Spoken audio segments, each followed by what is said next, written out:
Muito boa noite. É uma emoção, uma satisfação muito grande poder estar aqui com vocês em Divinópolis. Há pouco eu comentava com o Vicente que eu estava mexendo com minhas anotações, minhas coisas de espiritismo em casa, e de repente eu encontrei anotações de 20 anos atrás, 1987, era a terceira, quarta CEONG, eu não sei qual o número da CEONG, em que eu tinha sido um dos oradores responsáveis pelo evento. E eu acabei me sentindo assim emocionado de ver que 20 anos depois a gente continua querido aqui na cidade, que a cidade não esquece a gente, está convidando a gente para poder estar aqui conversando, trocando opiniões, né? Foi muito difícil escolher o tema, a responsabilidade recai toda sobre o Eduardo, já que foi ele que escolheu. E a gente, depois dele pesquisar as coisas que a gente vem estudando, que a gente vem pesquisando, a gente decidiu tratar desse tema, o aspecto científico sobrenatural, a pesquisa psíquica de Alfred Russel Wallace. Esse trabalho surgiu do grupo de estudo nosso na Associação Espírita Célia Xavier, que é o centro que eu frequento em Belo Horizonte. E, à época, a gente estava estudando evolução e a gente estava estudando Darwin, Charles Darwin. Há muito tempo que a gente sabia que o Wallace havia sido um dos pesquisadores da doutrina espírita, dos fenômenos espíritas. Eu tenho um tio que já fez 90 anos, é pesquisador aposentado há 30 e continuou pesquisando na Fundação Oswaldo Cruz, e ele materialista, e ele sempre mostrou com muito orgulho as obras do Wallace, que foi um naturalista, e que eu vou apresentar um pouquinho da vida dele para todos nós. E na história, a história costuma ser bem injusta com alguns homens, né? Como ele tinha convicções muito próprias, a teoria da evolução acabou sendo considerada, criada por Charles Darwin, que era quem a gente estava estudando, e o Wallace, que tem um papel importante na criação, ele é um dos coautores da teoria da evolução das espécies, ele é pouco conhecido. Chegamos a uma situação em que, na universidade, as pessoas estudam Wallace, né? E quando a gente fala que o Wallace é espiritualista, eles assustam. O Wallace, espiritualista, espírita? Não pode ser, ele é naturalista, né? E no movimento espírita, as pessoas que leram Leon Denis, que leram Gabriel Delane, sabem que o Wallace foi um dos pesquisadores. E quando a gente fala que ele criou a teoria da evolução das espécies, nós assim, não pode ser, isso não pode estar acontecendo. É algo que não se coaduna. E do estudo de Darwin surgiu o interesse, então, em recuperar e traduzir a obra do Wallace. Para conseguir o livro dele, está meio longe aqui, se eu sair puxando esse fio, eu sei que eu vou derrubar metade do equipamento do Vicente. Foram 2 anos, até a gente conseguir o livro disponível que traz a maioria das obras dele sobre espiritismo e espiritualismo, né? E aí depois a gente traduziu parte do livro dele, que se chama Miracles and the Modern Spiritualism, tá? Milagres e Espiritualismo Moderno. Aí, obrigado. Nada como ter alma boa ajudando a gente. A capa não adianta mostrar muito, que ela não tem nada muito que mostrar. Então, esse livro aqui, o Aspecto Científico do Sobrenatural, é uma parte desse livro aqui. A gente continua traduzindo outras obras dele sobre o Espiritismo. E, à época, eles haviam acabado de soltar uma biografia sobre o Wallace, feita pela Universidade de Oxford. Um dos autores vasculhou a vida dele e estava sendo lançado. Então, foi muito bom que a gente pôde juntar o material que a gente já tinha, mais o extenso material que a gente encontrou na internet, mais as fontes, e fazer o livro e contar um pouco da biografia dele. E eu acho que esse livro ficou um pouquinho como se fosse tese. Sabe, quando a gente escreve monografia, tese, aí passa por aquele ritual de defesa, e aí uns 6 meses a gente toma raiva do que a gente escreveu, acha que é ruim, não gosta, não quer ver. Então, mais recentemente é que eu venho divulgando esse trabalho. E a primeira vez que eu divulguei esse trabalho foi na Faculdade de Medicina da Universidade Federal, num seminário sobre espiritualidade, e a recepção foi muito boa. E eu falei, puxa vida, já tive o trabalho mais difícil, que foi escrever o livro, agora vamos falar do livro, para as pessoas poderem discutir, para a gente poder recuperar a memória de Alfred Russel Wallace. Tá? É alguém cuja história a gente não deveria esquecer. Tá? Eu fiquei muito sensibilizado também de saber que o evento aconteceria na Casa da Cidade, né, na Câmara Municipal de Divinópolis, saber que a Câmara está se abrindo para as minorias, e nós espíritas não nos enganemos, nós somos minorias dentro da sociedade, nem por isso a gente é menos cidadão. Né? Então é com muita alegria que a gente pode conversar na Casa da Cidade, tá? Na Casa do Legislativo Municipal, e queria parabenizar as pessoas que propiciaram o uso do espaço, tá? Por nós do Movimento Espírita. Bom, vamos falar então do Wallace. Tá? Uma coisa interessante que não dá para falar dele sem falar do Darwin, e fazendo um paralelo entre a vida dele e a vida do Darwin. O Darwin era filho de nobres ingleses, numa época em que existia uma clara divisão entre nobreza e povo. E o Wallace é filho do povo. Ele é filho de um advogado que na história vai falir e eles vão passar muitas dificuldades. Famílias grandes, como era comum à época, tá? Eu acho que a mãe já pensava assim, não sei quantos vão eles não pensavam em desencarnar, né? Nós espíritas aqui falando de desencarnar, mas eu não sei quantos vão falecer, então a gente tem lá uns 15, né? Se vingar uns 5 está ótimo. Na Idade Média costumava-se nem se dar nome aos filhos até o 2º ano de idade, tá? Para não ter maiores problemas, porque a desencarnação era muito grande, a medicina conhecia muito pouco, tá? E doenças que hoje para nós são absolutamente inofensivas, à época eram fatais. E ele nasceu nessa cidadezinha de Monmouthshire, tá? Em 1823, tá? Ali é uma foto da casa onde ele nasceu, muitos anos depois, naturalmente, né? E ele teve 5 irmãos, tá? William, John, Eliza, Francis e Herbert, que era o irmão mais novo dele. Os outros todos eram mais velhos. Então ele não chegou a ser a rapa do tacho de casa, não. Né? Ele tinha um mais novo para poder exigir e cobrar que fizesse as coisas para ele. Né?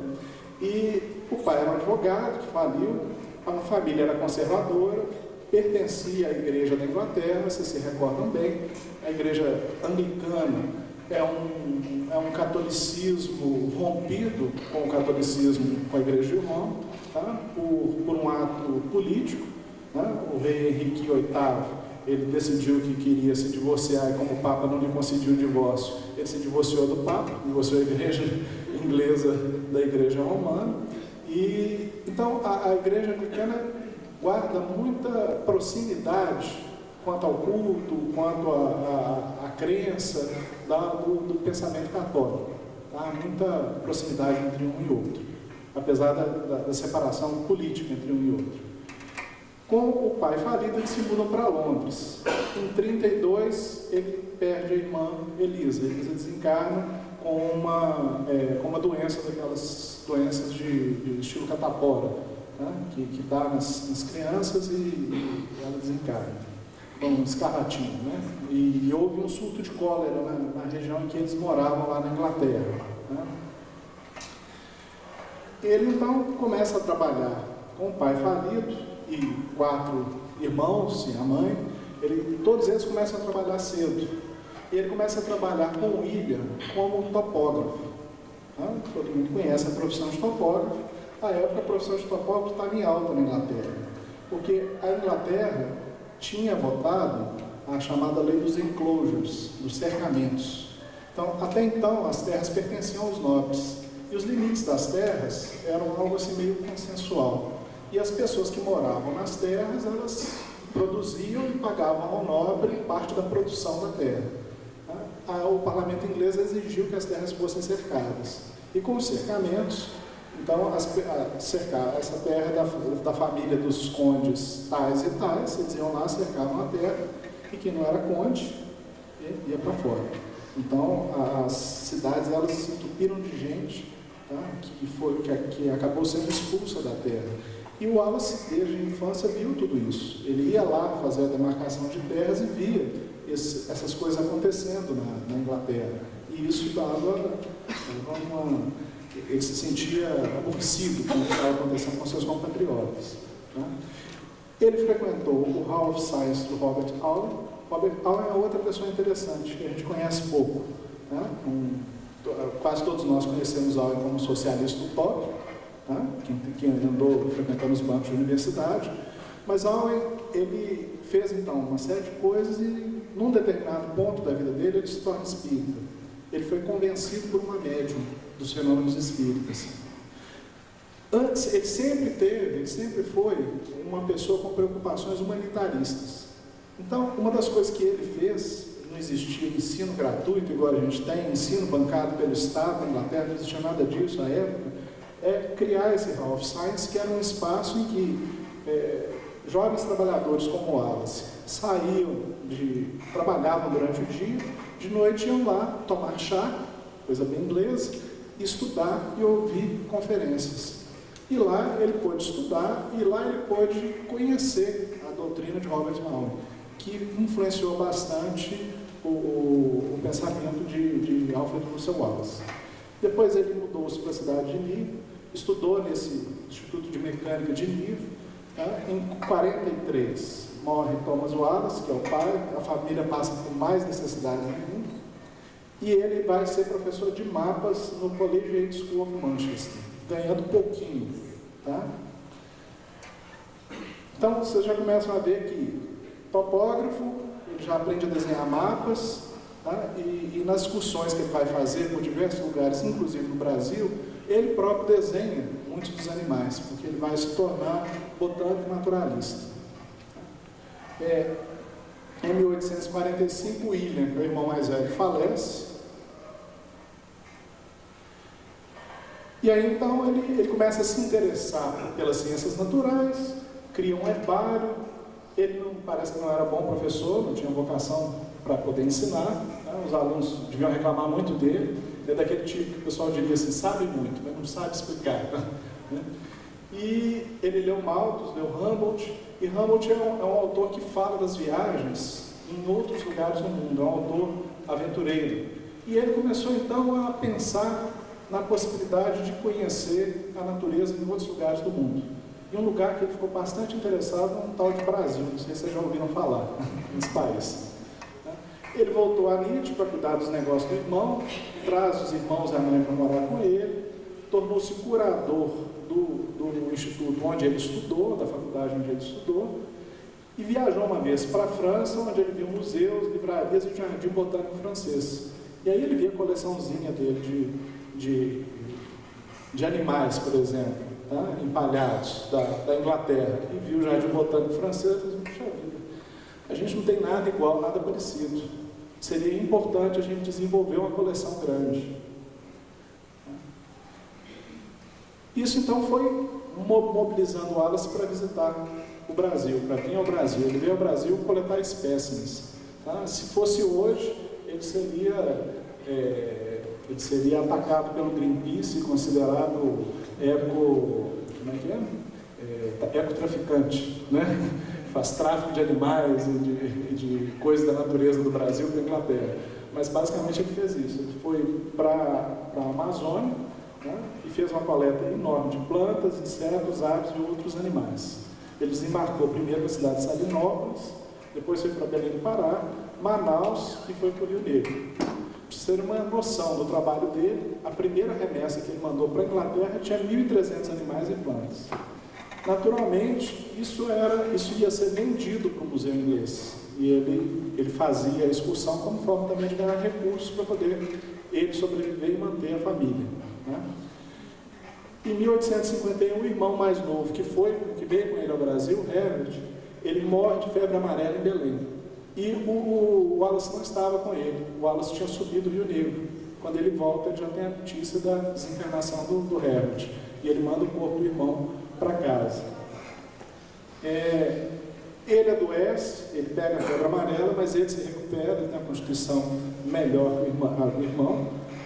Uma tempestade destrói muitas das caixas de espécies do Alfred. Para lá, eu consegui uma foto, uma reconstituição de como é que seria o tipo de embarcação que ele usava aqui no Rio Amazonas. Ele viajava num barco desse aqui. Com certeza ele não atravessou o Atlântico nesse barquinho, ok, gente? Aí então ele volta para Londres, ele escreve trabalhos, ele já está escrevendo trabalhos sobre os espécimes que ele está estudando, Ele é aceito como pesquisador visitante na Sociedade Entomológica de Londres, escreveu um livrinho chamado Viagens no Amazonas e no Rio Negro. Né? Em 1944, ele já tinha escrito um volume de 230 páginas sobre a luta pela sobrevivência como causa das mudanças das espécies. Tá? Ele e Darwin foram influenciados por Malthus. Tá? Ele começou a fazer a pesquisa dele separado do Darwin, não conhecia o Darwin. E ele chegou à conclusão de que as espécies evoluíam através da seleção natural sem conhecer um único dado do Darwin. E ele era um jovem cientista, tá? Conheceu as pessoas da sociedade entomológica, as pessoas, os naturalistas ingleses. Então, ele decidiu fazer uma nova viagem para o outro lado do mundo. Tá? Então, em 1954, ele monta uma expedição para o arquipélago Malaio, onde ele vai ficar 8 anos estudando, buscando espécimes, escrevendo e pesquisando. 8 anos no meio da selva, gente. Né? Vai ali, ele em Singapura, ele passa por diversas ilhas no arquipélago Malaio. Tá? E aí, então, em 1955, ele começa a correspondência com Darwin. E a correspondência começa aquela correspondência de mineiro, né? Já viu o mineiro comprando terras? Ele chega e fala assim, oh, quanto tempo, mas que saudade, né? E fica 2 dias, né? Matando saudade até chegar no assunto. Né? Então a correspondência deles era uma correspondência de mineiro. Eles começaram falando, ele se apresentou, eu sou um jovem e tal, estou interessado nas mesmas coisas que o senhor com certeza vai poder me orientar e tal, e vai para cá, vem para lá. Uma bela noite ele manda o trabalho dele, redigido sobre a teoria da evolução das espécies. E aí o Darwin, quando ele abre, ele fica pálido. O Wallace tinha pedido ao Darwin que indicasse o artigo que ele havia escrito para ser publicado numa revista. E o Darwin virou e falou assim, mas isso é que eu estou pesquisando tem 20 anos, tem 25 anos que eu estou pesquisando a mesma coisa. E agora ele vai publicar e ele vai ser o dono da ideia, e eu perdi a ideia. E aí o Darwin guardou a correspondência dele, ficou sem saber o que fazer, se indicava, se não indicava, se era certo, o que era certo, o que era errado. A gente está na época vitoriana, eles eram nobres, senhores, tá? Tinham muita preocupação com a honra, o Darwin não queria fazer nada desonroso, tá? E ao mesmo tempo ele sabia que ele tinha desenvolvido a ideia em paralelo ao Wallace. E ele tinha muito mais dados do que o Wallace, porque ele estava pesquisando essa ideia tem 20 anos, e ele também viajou mundo afora. Então, ele adotou uma posição central, que talvez tenha dado a ampla divulgação à teoria da evolução das espécies. Ele comunicou, em conjunto, o trabalho do Wallace, o trabalho dele e a correspondência dele com uma naturalista americana chamada Asa Gray. E eles se reuniram na Sociedade Linneana e soltaram a teoria da evolução das espécies. Vocês imaginam como é que essa teoria foi recebida na época? A ideia do homem não ter sido criado como é por Deus, isso era o ar que os ingleses respiravam na época, isso era o ar que o mundo respirava na época.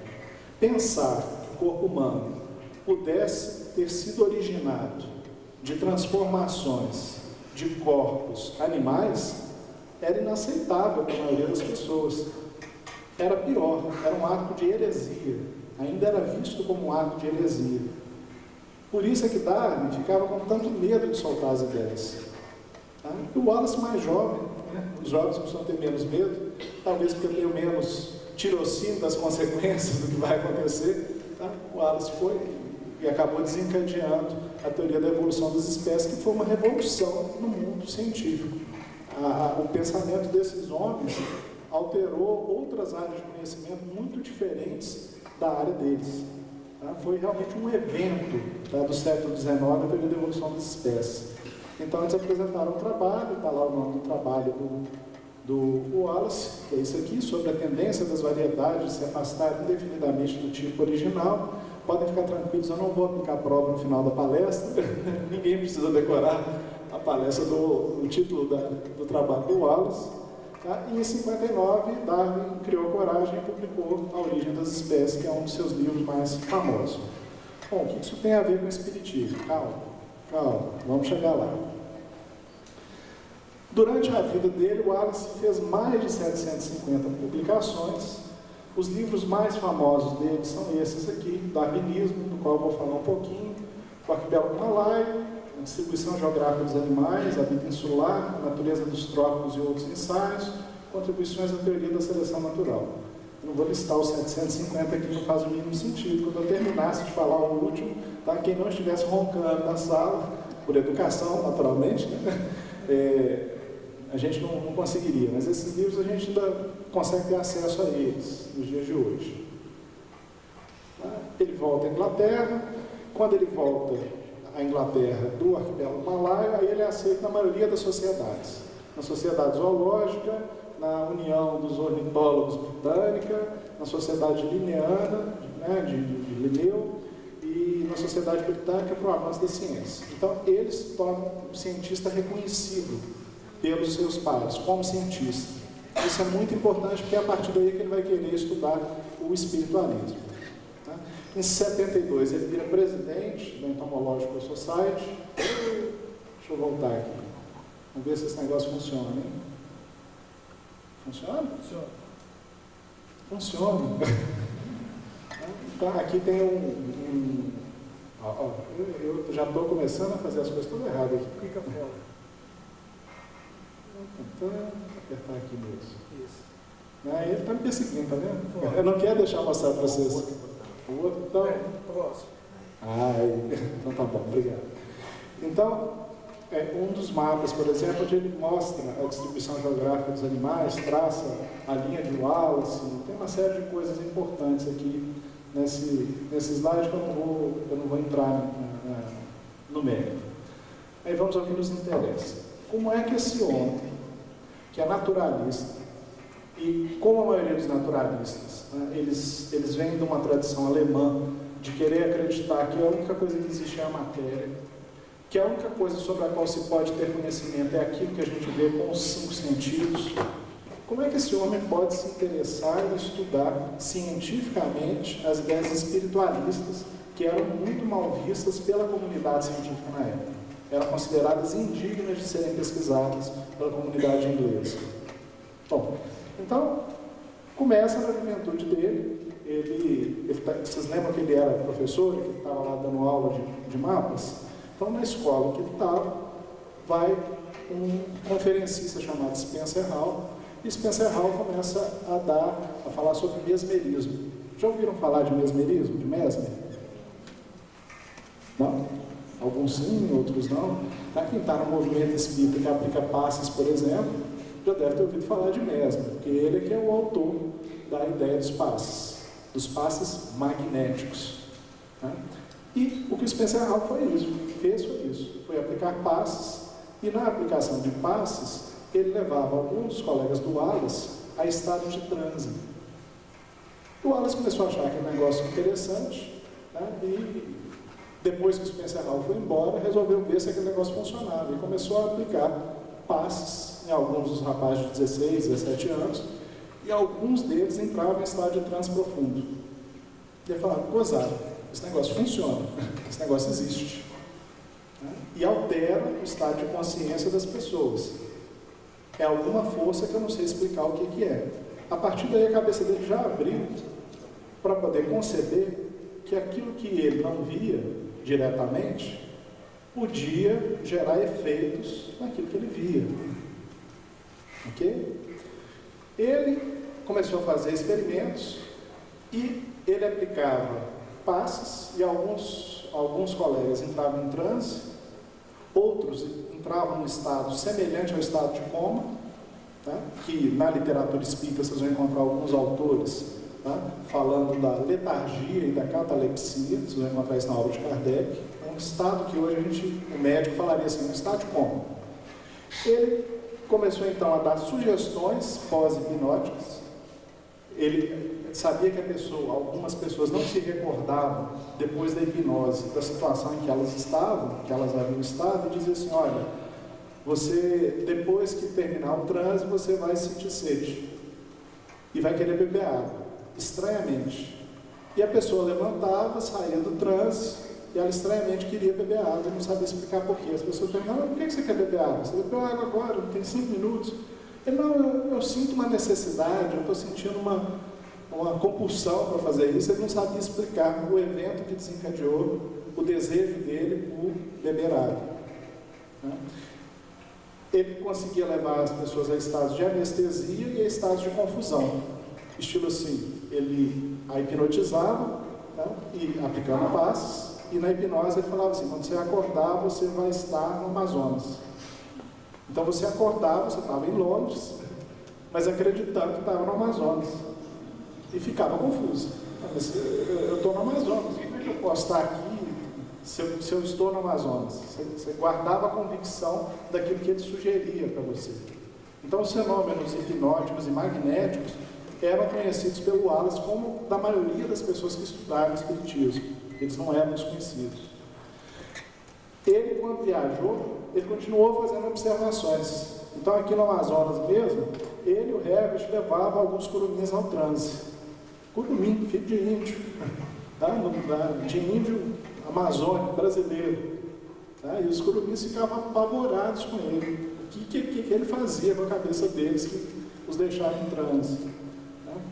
Em 1850, Robert Hall procura a médium Sra. Hyde, ela dá provas da existência da vida após a morte e Hall se converte ao espiritualismo, que é o nome que se dá ao movimento espírita inglês.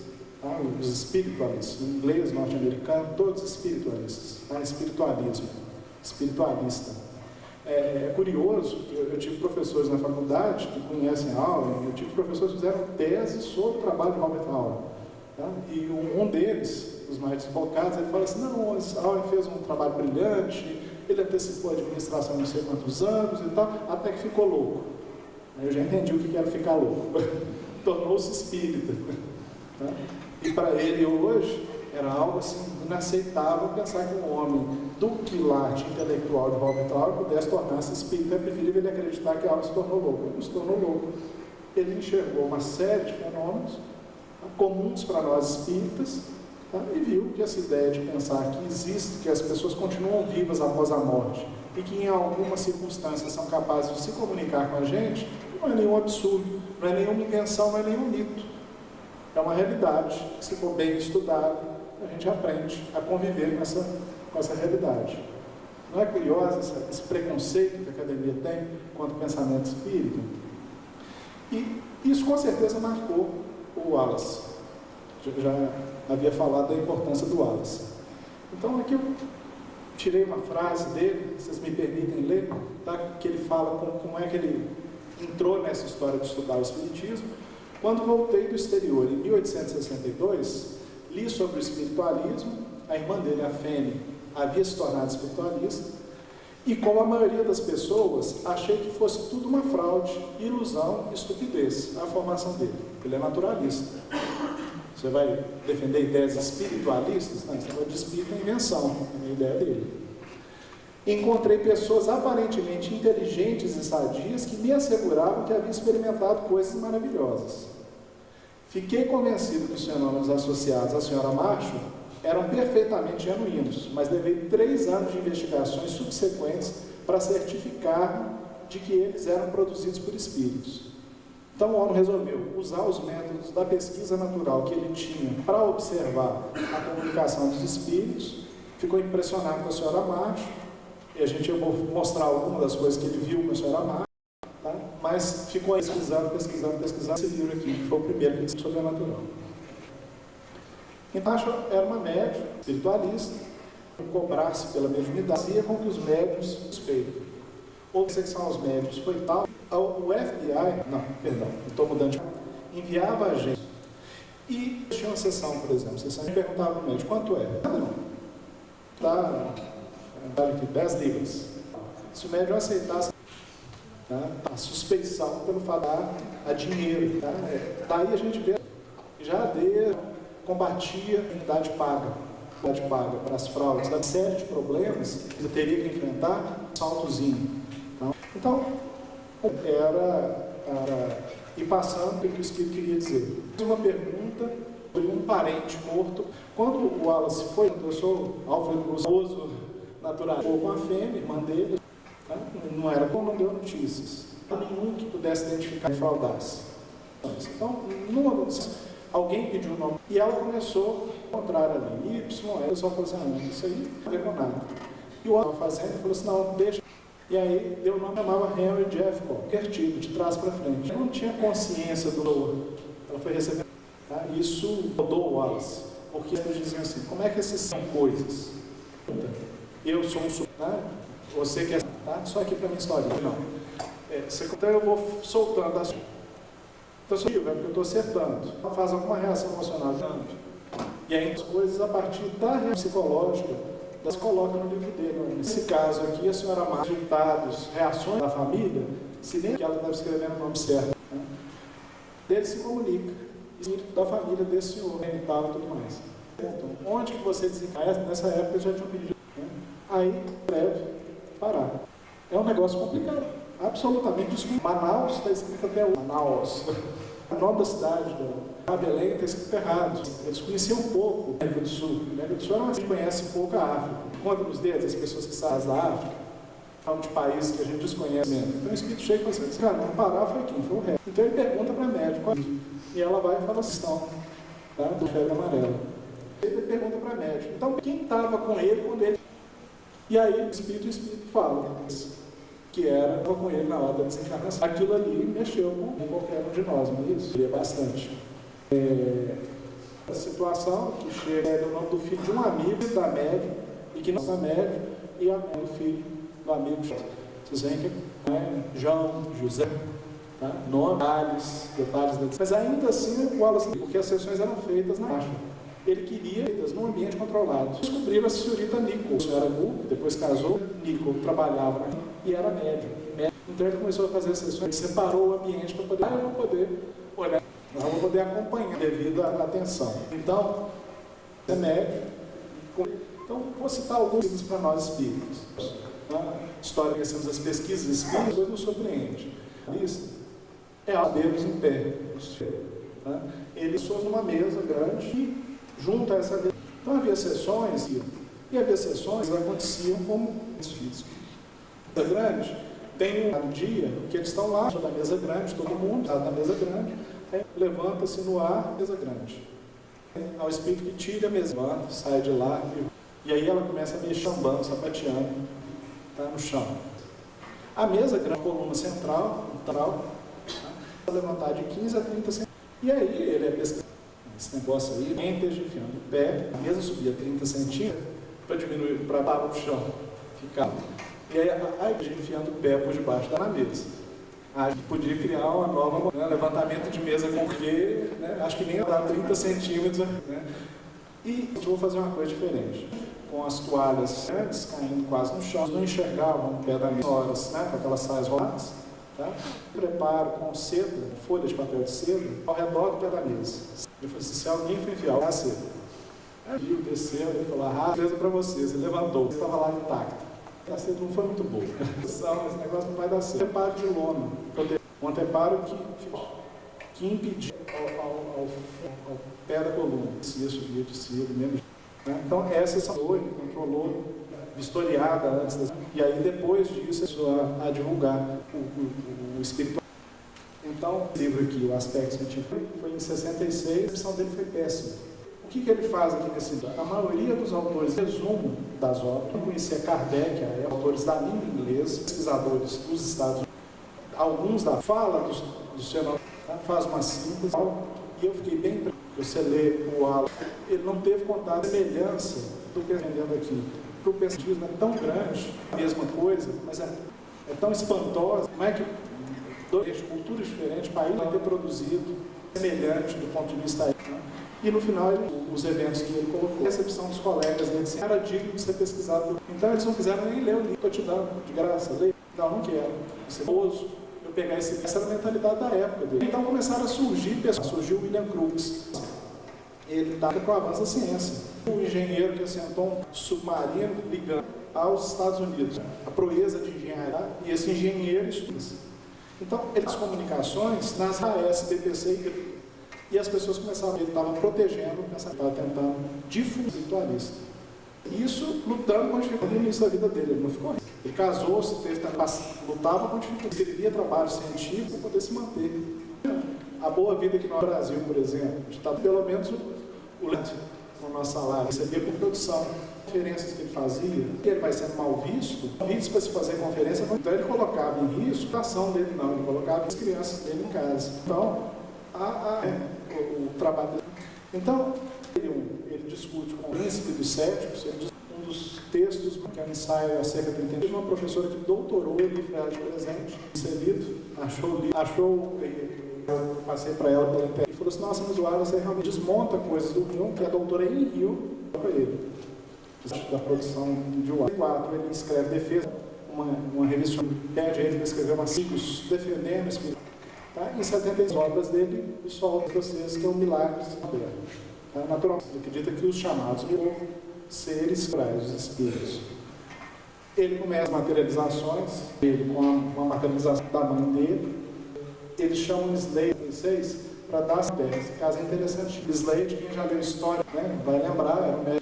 O Slade foi, começou a... E aí um colega do Wallace, pesquisar, mas ir lá ver, não é? E o Slade foi com lousa. Tinha mas em pedra, fechava um quadro em cima, amarrava esse quadro, o pessoal senta, e os quadros apareciam com coisas falando assim, tá? Que ele não poderia, algo sendo preenchido. De fenômeno que acontecia muito. Aí esse senhor foi, assim, eu vou descobrir qual é o truque dele. Descobrir qual é o truque dele, habilidade. O truque dele é que um espírito, então ele não conseguiu descobrir. E ele ficou em Slade, julgado, como enganador. O brasileiro, é o famoso monstro, está recebendo.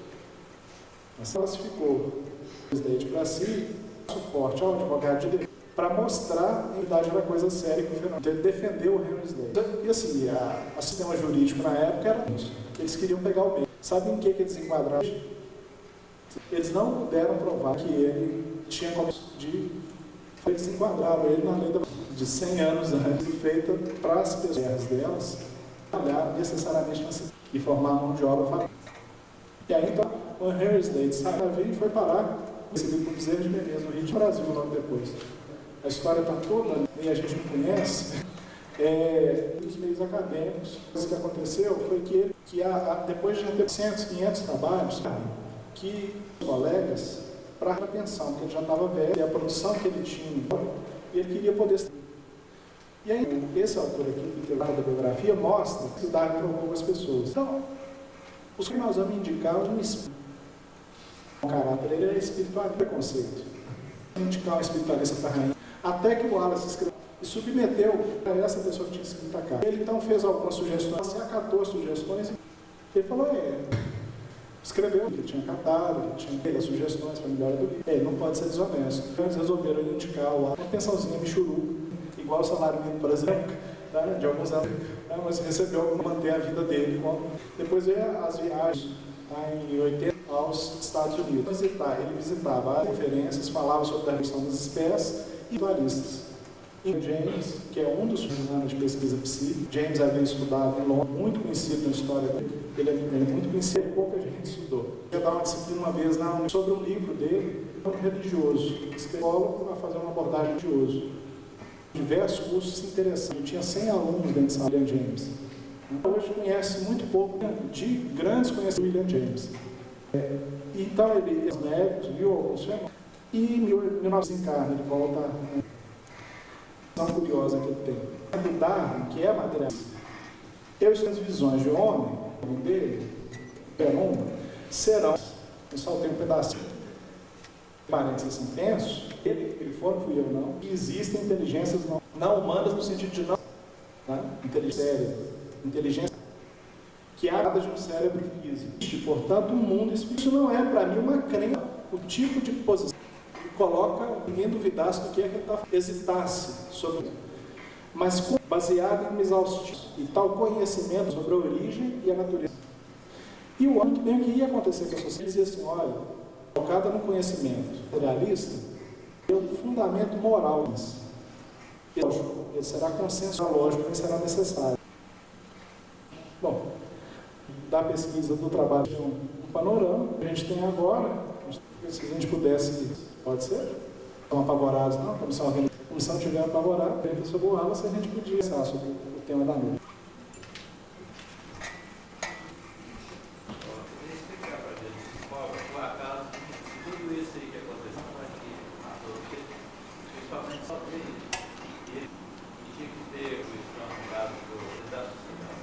Acredito que as coisas estão muito...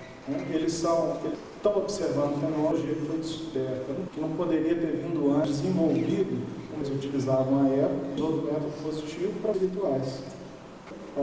Para poder... A questão é que o Darwin não entrava nessas coisas. Várias maneiras de ser. Estou falando mal do Charles. O Darwin ele não queria confusão. A origem nobre dele. Ele não tinha esse tipo de nada a ninguém. Ele podia isso, ele pensava. Qual a posição da ciência espiritualista? Assim, plenamente materialista, acadêmica, bom, a gente fala assim, a gente pode botar no plural, as ciências. Recentemente, resolvi fazer, de vez em quando dá umas ideias assim, meio maluca. Fazer uma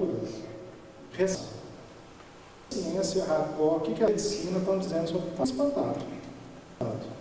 Porque assim, artigos no método experimental, uma semente, não aplicava os efeitos placebo, que eles queriam uma semente que recebia, aí pegava a semente e ficava paz.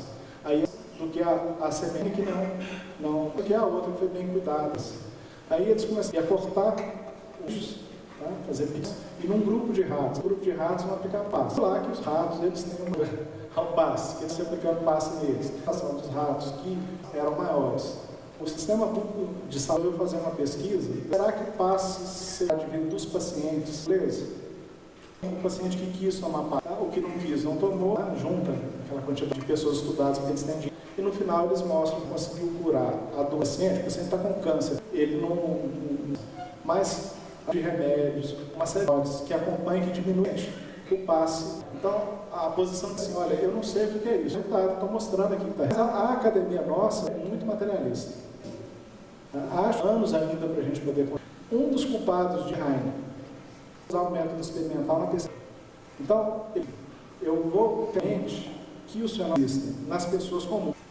Em uma linha de pesquisas, o espírito de lado. Até em caso, essa dos espíritos. Para psicólogos, começou a chamar, pesquisar espírito para a gente não... E começaram a usar. Se as adivinhas estavam acima do acaso, eu acho que responsável por dos céticos no campo e a área de ciência da academia a pesquisar isso. Aí a gente vai ao Max Heine. Ele já você conhece. Pai da parapsicologia. Mas isso é outro. Pois não. Também, né, psicologia, né, até colega, o líder, esse trabalho, né, você, psicologia, tem um casamento de psicologia, espiritismo, como que funciona isso? Eu sou psicólogo de formação, então eu não faço clínica, eu não faço porque eu não tenho, isso é muito. Eu sou da academia. A gente tem médicos e profissionais de saúde que tentam a psicologia e a psiquiatria. Okay? Enquanto psicólogo, práticas espíritas não são uma unidade de psicólogos, terapias passadas, por exemplo. Como psicólogo, eu não posso. Isso é psicologia. Mas psicólogos, na faculdade, psicólogos, né, que estudam problema espiritual. E a gente tem, por exemplo, eles são. E se deixar, eles vão ficar dentro do psicanálise. Algumas coisas você não consegue fazer. Por exemplo, abraço. Se você chegar assim, estou vendo meu avô morrer, eu pegava o papel e escrevia. E com em alguma das psicoses você ia cair. Esquizofrênica, esquizofrenia, alucinação. Eu estou ouvindo voz de tio. Delírio, falsa crença. Aí, os americanos, norte-americanos, que têm alucinados, que têm alucinações. Eles acreditam nas coisas que eles falam e que têm distúrbio de comportamento. Mas tem um certo grupo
coisas, mas que têm um comportamento perfeitamente normal. Então eles começaram a criar categorias para separar um do outro. Esse que vê coisas, mas não é louco, esse eu não posso taxá-lo de esquizofrenia, eu tenho que fazer um diagnóstico diferencial. Pode ser que na cultura dele, eles colocam lá no DSM-4, se aceite a possibilidade de ver espíritos. Então isso é algo da cultura deles. Então eles já começaram a abrir pelo menos um espaço para respeito dos fenômenos espirituais. Agora, eu tive professores completamente reacionários quanto ao pensamento espírita. Esses dias eu estava lendo lá Isaías Paim, que é um psicopatologista famoso na Universidade de São Paulo, e aí então ele vai falar de um dos fenômenos psicopatológicos, e aí para exemplificar o fenômeno ele fala de Emanuel Swedenborg. Eu estou com a mão coçando para escrever um artigo, tá? Porque assim, ele pegou um pedaço do Emanuel Swedenborg e falou assim, olha, isso aqui é psicopatológico. Mas o que ele não conhece é que na época que o Swedenborg fez isso, o Swedenborg ele pretende fazer uma releitura do cristianismo. Um monte de gente estava fazendo isso, e um monte de gente já tinha feito isso. Por que ele não pôs o Lutero junto com o Swedenborg? Lutero também quis fazer uma releitura do cristianismo. A releitura dele não é racional, basicamente racional. Ok? Tá? Ele tem uma outra visão do cristianismo. Tá? E tem as coisas que o Swedenborg fez que você não pode acreditar a alucinação. Se eu falar que estou vendo morcegos aqui, eu posso ser alucinado. Agora, se eu disser para vocês o que está acontecendo nos Jogos Pan-Americanos no momento, tá? Sem ter tido acesso nenhum à informação aqui, sem ter rádio, sem ter ponto no ouvido, sem estar vendo a internet, sem nada, e a coisa estiver acontecendo, isso não é alucinação. Concorda comigo? Isso é uma percepção além dos sentidos. Ok? É isso que eles falam assim, não existe. E quando acontece na frente deles, eles ficam embaraçados. Alguns já esbarraram com o fenômeno, tá? E dentro da academia fala assim, olha, já aconteceu comigo, não me pergunte porque eu não sei explicar. Eu tive uma professora psicanalista do círculo psicanalítico, uma das entidades mais conservadoras da psicanálise, tá? Que a paciente dela começou a ter sonhos recorrentes com o bebê, e com que o bebê estaria morrendo. E aí ela, uma hora veio a doida dela, ela deixou a psicanálise de lado e falou assim, vai no médico. E o menino estava correndo risco de vida mesmo. Até então, o psicanalista ia interpretar como a reação da mãe com relação ao bebê. Na verdade, a mãe não desejaria ter o bebê, mas por isso que ela estava sonhando que o bebê estava morrendo, na verdade ela desejaria não estar grávida, não ter o bebê, não sei o quê. Ela abriu mão, teve coragem. E ela contou pra gente lá, de sala de aula. E o bebê estava correndo mesmo risco de vida. Percebe? Então, assim, quem esbarra com os fenômenos espirituais, na pior das hipóteses, fica encabulado. Tá? Mas o clima ainda é de resistência aos fenômenos espirituais. Porque a gente tem uma mídia hoje divulgando bastante. Hoje a gente liga a televisão, não é como na época do papai. Né? Na televisão, a única coisa que tinha falando de espírito era, né, aquela novela lá das... Oi? Não, é mais antigo, eu sou mais velho. Eu sou assim conservado, mas eu sou mais antigo ainda, a viagem, assim mesmo. Aí eu sou do tempo do Vicente, tá vendo? Eu estou melhor conservado, né, Vicente? Diga lá. Do ponto de vista acadêmico, é estudado o trabalho do Inácio Ferreira? Não. Da medicina? Eu conheço, não é estudado. Tá? Inácio Ferreira, ele escreveu, publicou, a obra dele foi difundida no meio do movimento espírita, a obra dele é estudada pelos espíritas que estão ligados às sociedades médicas espíritas. Tá? Agora, numa universidade, ninguém conhece Inácio Ferreira. Tá? Você vai na pedagogia, ninguém conhece Allan Kardec. Ninguém conhece Hipólito Rivaio. Tá? A gente nota que a pesquisa espírita no Brasil ela ainda está bastante acanhada por ser uma cultura ainda introjetada, né? Você conhece alguns países que esse realmente está mais introjetado? Conheço sim.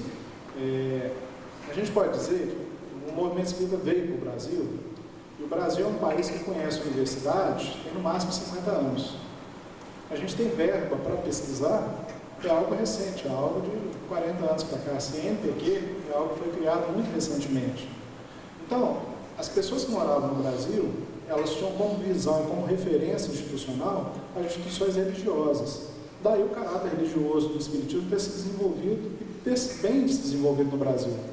Porque os espíritas foram perseguidos no resto do mundo, e, por exemplo, em Portugal, a sede da sociedade da Federação Espírita Portuguesa foi tomada foi tomada pelo Salazar na época da ditadura. Os espíritas espanhóis foram perseguidos de perder emprego, de serem denunciados, de serem presos como socialistas na época.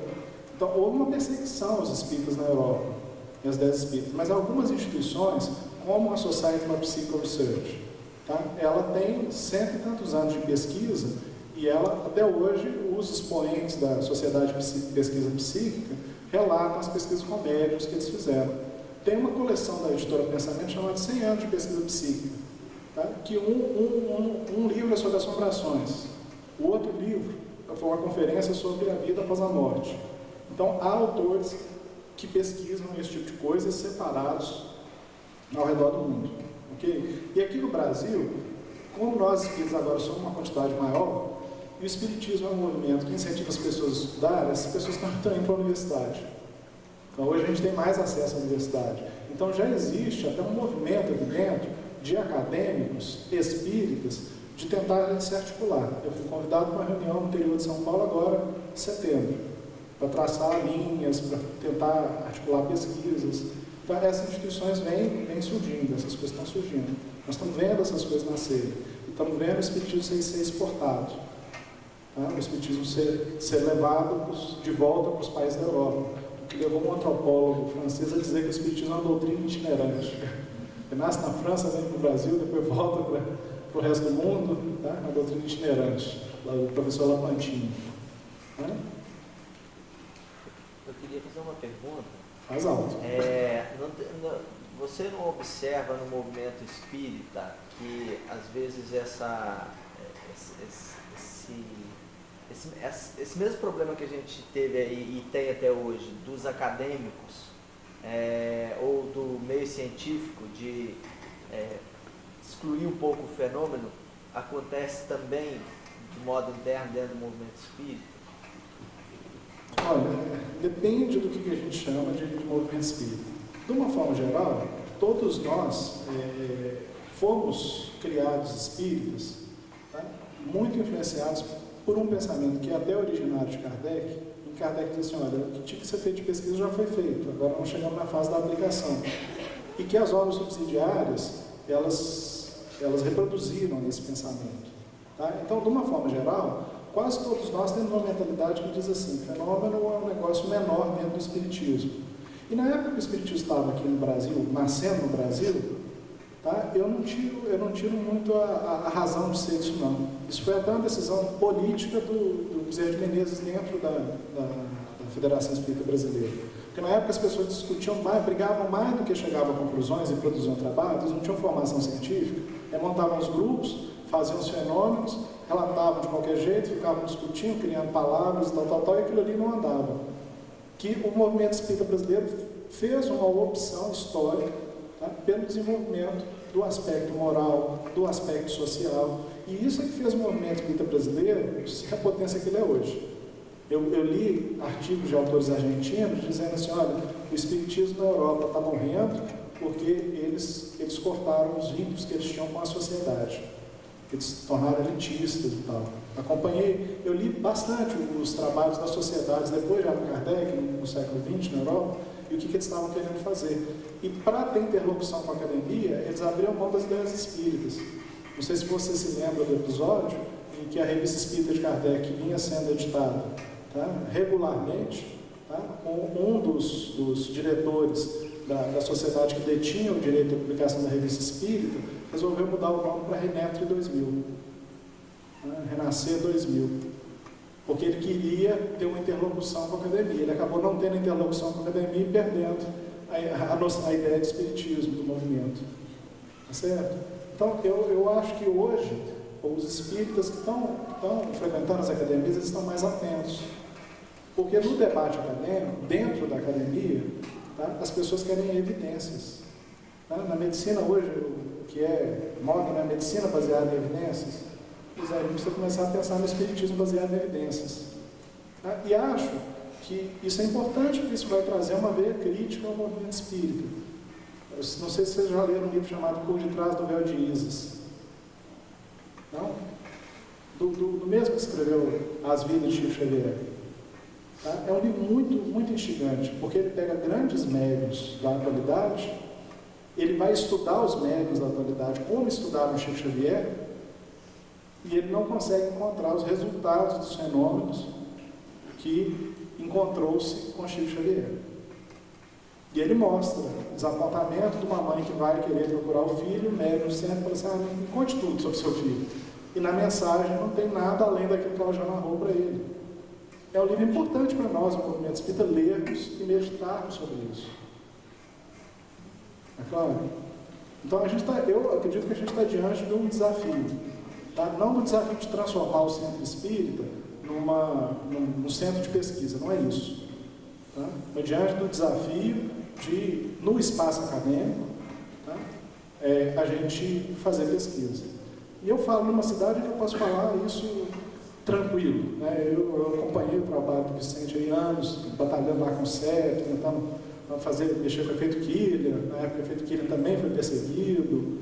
Tá? Então eu sei que vocês estão bastante atentos a essa dimensão do espiritismo. Não se faz ciência sem fato. É nesse ambiente mesmo que surge a pergunta, por causa de uma certa resistência a esse tipo de trabalho no movimento espírita. Eu acho que a gente tem que ter tríplice aspecto, não é isso que o pessoal todo coloca?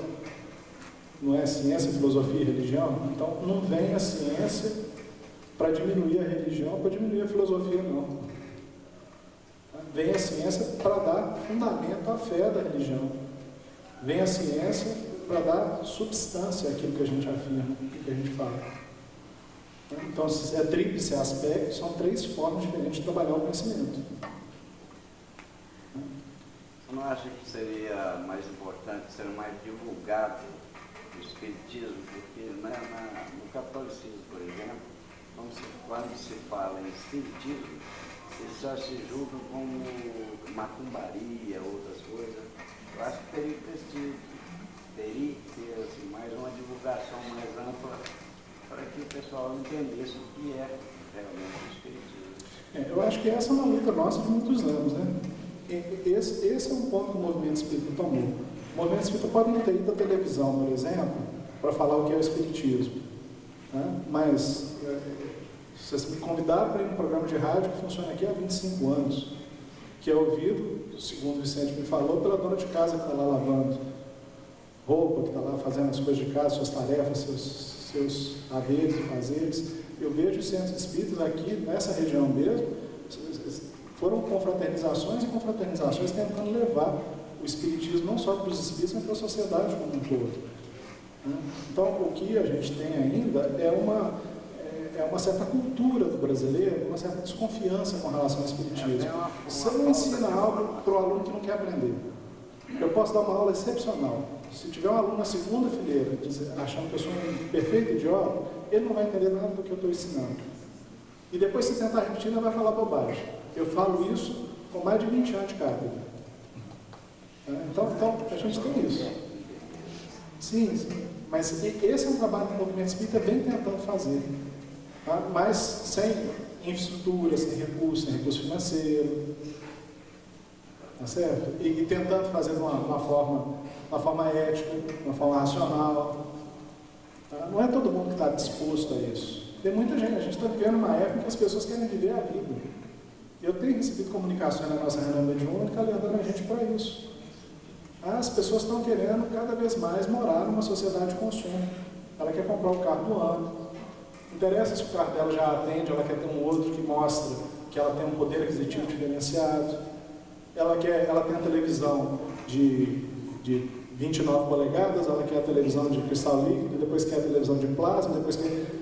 As pessoas não estão se percebendo, mas elas estão entrando num círculo de consumo em que elas trabalham, ganha-se mais dinheiro hoje do que se ganhava não sei quantos anos atrás, e as pessoas vivem para poder comprar e consumir. Em Belo Horizonte é impressionante o tanto de gente que a gente encontra no shopping center no final de semana. E o quão pouco as pessoas se visitam, o quão pouco as pessoas se conhecem. A gente está vivendo uma sociedade que, desde quando a gente é pequenininho, tem um troço dentro da casa da gente que fala assim, consome, consome, consome, consome. E o Espiritismo veio trazer uma mensagem diferente dessa. Daí ele não ser muito bem recebido também. Porque ele não vem incentivar esse tipo de coisa. Eu costumo brincar que a gente é estrangeiro na sociedade brasileira. Nós somos meio estrangeiros. Se a gente vive mesmo no Espiritismo, a gente é meio esquisito. A gente pode até achar bonito BMW, não transforma BMW em sonho de consumo a qualquer custo. A gente pode até gostar de tecnologia, mas a gente vai valorizar mais a educação dos filhos, a família. A gente pode ter até os nossos desentendimentos uns com os outros dentro de casa, mas a gente vai tentar resolver as nossas diferenças dentro de casa antes de sair. Casa separa, casa separa, casa separa, não é isso? E hoje o povo já está juntando e falando assim, não, a gente ajunta para ver como é. Diabos, se querendo muito e gostando muito já é difícil. Juntando para ver como é, que o negócio não vai dar certo mesmo. Então o Espiritismo tem essa outra dimensão, que é essa dimensão ética, que é essa dimensão humana, que incomoda muita gente. Mas há muita gente. Tem muita gente que não é espírita, não é por causa da reencarnação, não é por causa do conhecimento espírita, não é por causa da visão espírita do mundo, do homem. Ele não é espírita porque o espiritismo incomoda. Por interesse. O senhor lá atrás levantou. Não, senhor. Gostaria de saber sobre a sua ótica.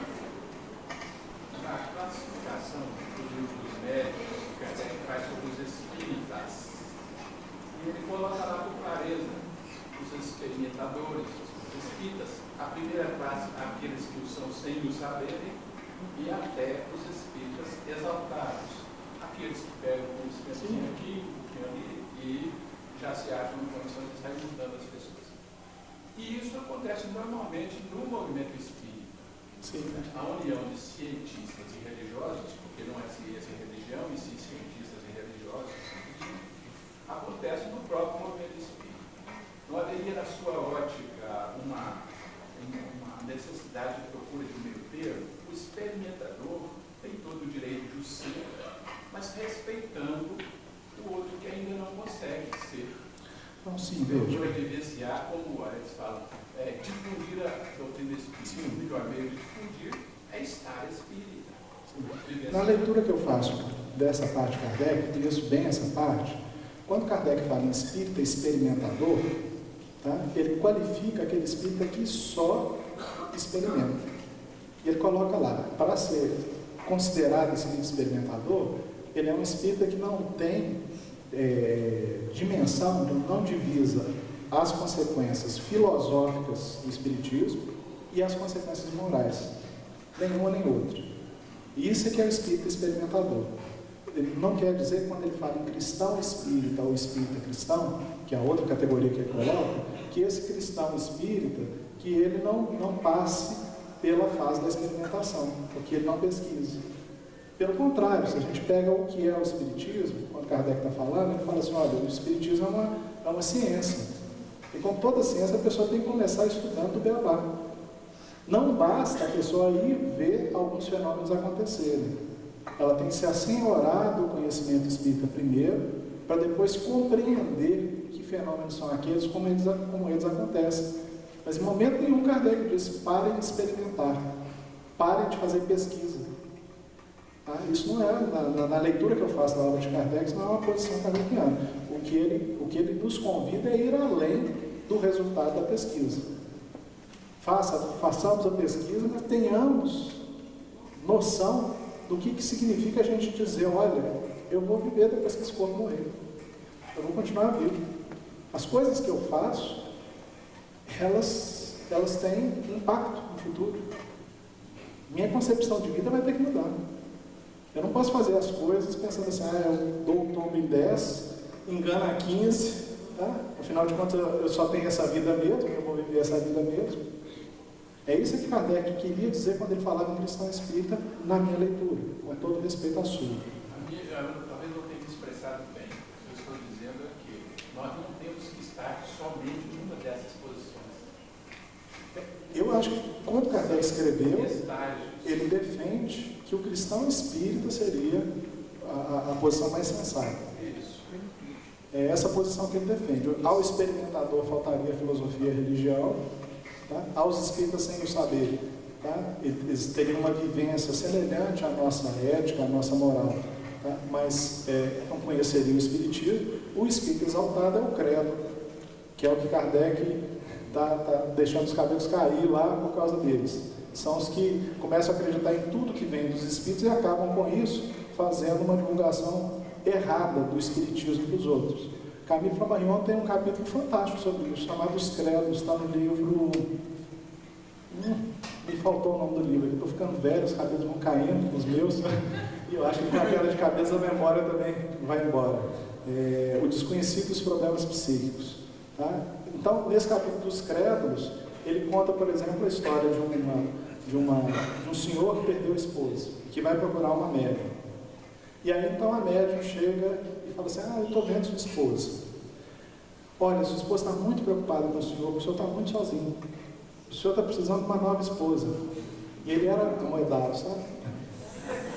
Ela está dizendo, quem sabe a médium. Nesse livro também ele mostra um espírito que procura o médium para que o médium evocasse Lord Byron, para o Lord Byron dizer como é que ele ia fazer a aplicação do dinheiro dele. E ele conta em casos absurdos, um após o outro. Tá? Tem um que conversa com o espírito de Jean Valjean. Vocês sabem quem foi Jean Valjean? Nunca existiu. É um personagem do Victor Hugo, do livro Os Miseráveis. Ele está lá conversando com Jean Valjean. Esse tipo de credulidade que Kardec combateu tanto nos chamados espíritas exaltados à época, que ele temia muito, porque tudo que vinha de médium é a verdade. Nada deveria passar pelo crivo da razão, pelo crivo da crítica. E é essa posição que Kardec tenta trazer, um espiritismo crítico, um espiritismo capaz de avaliar os fenômenos, um espiritismo capaz de avaliar a consequência dos fenômenos, na minha opinião. Diga.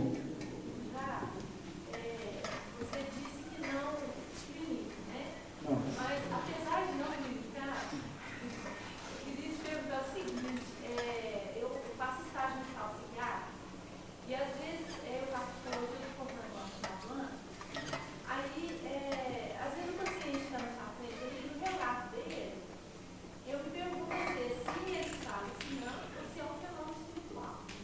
Né? Eu queria que você falasse um pouco sobre isso, se tem alguns elementos que a gente possa. Eu também sou estudiosa da doutrina espírita bem recente, ainda não estou dentro da doutrina espírita não. Então estou assim, bem verdinha ainda na doutrina. Sim, eu acho que você tem que avaliar a personalidade do paciente e tem que conversar com a família do paciente. O problema do hospital psiquiátrico é você colocar o paciente lá dentro. Eu conheço uma paciente que foi impedida com um transtorno bipolar. Né? Ela era tratada por um psiquiatra há anos, e o psiquiatra acreditava laudos de que ela era saudável. Ela criava delírios tão factíveis que o próprio psiquiatra caía na conversa dela. Aí, quando a família foi procurar o psiquiatra, aí o psiquiatra virou e falou assim, mas vocês internaram fulano e tal, que absurdo e tal, ela não tinha indicação disso e tal, ela não tinha nenhuma psicose, como não tinha? Ela não tinha delírio. Aí ela te contou tal situação assim, contou. É mentira. Ela te contou tal situação assim, sabe? Contou. Ela falou como que ela foi, como é que fala? Como que ela foi aposentada. Contou, ela teve uma gripe. E o senhor acreditou? Ela foi aposentada com uma gripe? Algum médico vai dar aposentadoria para alguém por causa de gripe? Sabe? Então, é esse cuidado que a gente tem que ter. Eu me lembro bem uma vez que eu estava com o Galva Veloso, ainda acadêmico de psicologia, entrevistando um paciente, e a minha colega do lado virou e falou assim, já, você está entrevistando um enfermeiro já. Eu falei, pelo amor de Deus, fica quieto. Fica calado. Não, você está entrevistando um enfermeiro, fica quieto. E assim, o paciente já estava sob o tratamento medicamentoso, e o que ele falava já era mais ou menos coerente. Aí a gente foi conversando, e chegou uma época que eu perguntei para ele, qual é a sua profissão? Ele falou assim, eu sou policial, sou coronel da polícia. É mesmo? E em qual qual quartel que o senhor estava lotado? Em qual batalhão que o senhor estava lotado? Aí ele começou a falar um monte de coisa desconexa. E a minha colega largou a psicologia. Ela ficou tão ameaçada pela situação, você deve ter louco solto na rua. Então, se esse homem é louco, deve ter louco solto na rua. E ela largou a psicologia. Então, acho que a gente tem que fazer um psicodiagnóstico cuidadoso dos pacientes, respeitoso com relação aos pacientes. E há coisas que ficam no mundo da fantasia e que são inviáveis da gente conseguir avaliar, mas há coisas que são do mundo real e que a gente pode checar com parentes, com pessoas que convivem com o paciente com o qual a gente está lidando, para poder distinguir uma coisa. Você olha a alteração de personalidade, né? Você pega um paciente esquizofrênico. O esquizofrênico, ele tem, na maioria das vezes, o vestir-se bizarramente como uma das características. Existem alguns tipos de alucinações, tá? Eles vão fazendo um ato simples salvar o mundo, por exemplo. Eles acreditam que vão salvar o mundo. Tá? Existem alguns sintomas e sinais que são muito típicos da doença mental. Tá? E a gente tem o paciente, que além de paciente, ele ainda sofre a influência espiritual. Ele pode ser paciente e médium ao mesmo tempo. Mas aí a gente vai cuidar do paciente primeiro. Não vamos cuidar da mediunidade ali, nós vamos cuidar do paciente. Correto? E vamos caminhar para o psiquiatra se for necessário. Na minha conduta, eu acho que a gente trabalha conjuntamente com a psiquiatria. Só para Ganhou a palavra. Voltando ao aspecto científico, pessoal, do Brasil, você citou o livro do Marcel, do Maior. Isso. Qual está sendo a importância, não no meio acadêmico, mas desse aspecto mais científico, do trabalho do Paulo Vieira hoje no país? Olha, eu conheço pouco. Eu não tenho muito como falar o trabalho do Paulo Vieira. Ele é muito conhecido nos meios espíritas. A maioria dos intelectuais espíritas, dos escritores espíritas, conhecem, já leram alguma coisa do Paulo Vieira. Alguns criticam alguns pontos das coisas que ele coloca, alguns recebem bem o trabalho dele, tá? Mas eu conheço pouco e não tenho uma opinião aberta para poder falar, não. Tá? Acho que seria desrespeitoso eu falar sem saber. Tá bom? Diga.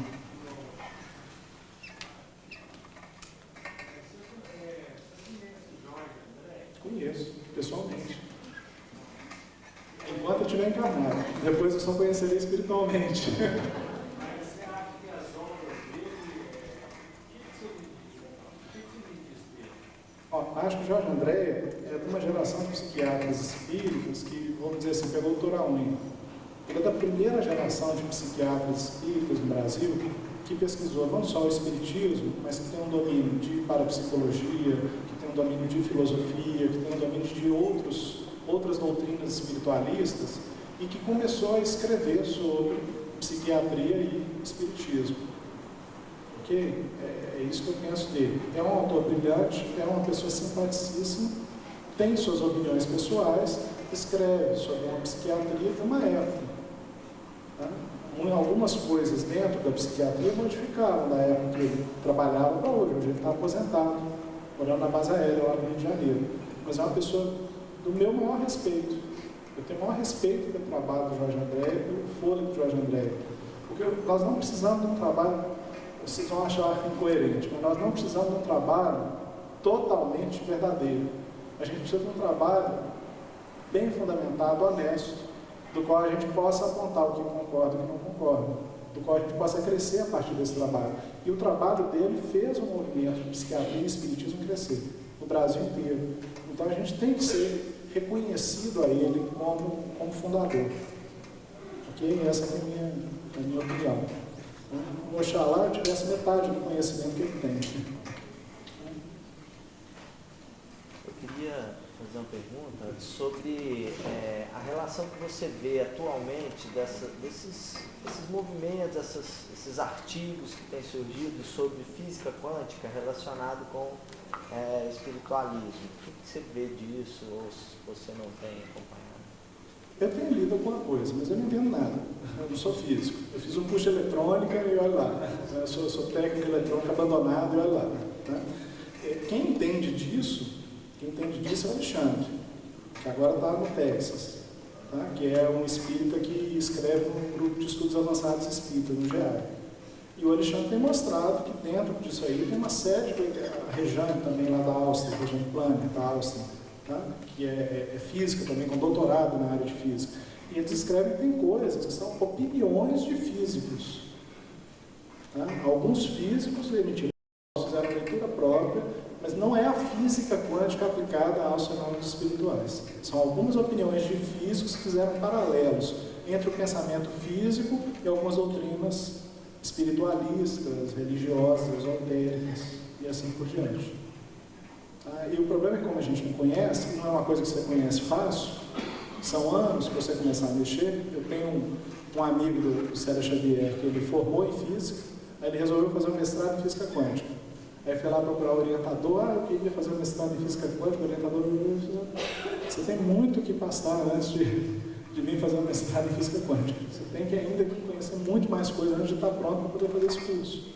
Então não é um curso que a gente sai por aí falando, que a gente está vendo as ideias claramente, sai por aí falando. Há uma certa banalização, e a gente precisa zelar um pouco com relação a essa banalização. Da mesma forma que há uma certa banalização da psicologia dentro do movimento espírita. E a gente precisa cuidar disso, tomar um certo cuidado com isso. Tem muito espírita aí já se sentindo psicólogo. Leu meia dúzia de livros de um autor espiritual encarnado, já se sentiu psicólogo. Tá? Não é bem assim, não. As coisas não são tão simples assim, não. Cara, falando de aspectos sobrenatural, você já leu ou conhece alguma coisa de TCI, do trabalho da Sônia Rinaldi, do Clóvis Nunes? O que você pode falar? Eu já li o trabalho do Clóvis, da Sônia Rinaldi. Eu li os artigos que ela começou a publicar na Revista Internacional de Espiritismo, quando ela começou a produzir. Eu tive colegas da Liga que conhecem o trabalho da Sônia Rinaldi pessoalmente, e eu ainda adoto um pouco a posição do antigo presidente da Federação Espírita Brasileira. Sabe? Que assim, é algo que está aí engatinhando e que a gente tem que ver mais coisas. Porque eu já vi pontos de vista muito controversos sobre a TCI. Então, acho que é algo a ser estudado. Mas eu não saio por aí dizendo que existe TCI, a TCI é uma comunicação direta com o mundo espiritual.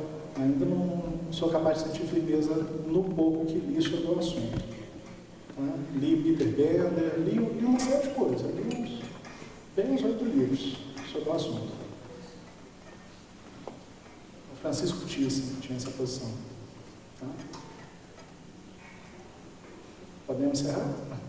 Gente, muito obrigado pela paciência, vocês me tolerarem até o presente momento. Eu desejo a vocês uma semana muito bem sucedida, parabéns pelo evento, está muito bonito. Tá? Obrigado pela participação de vocês todos, tá? E muita paz para vocês todos.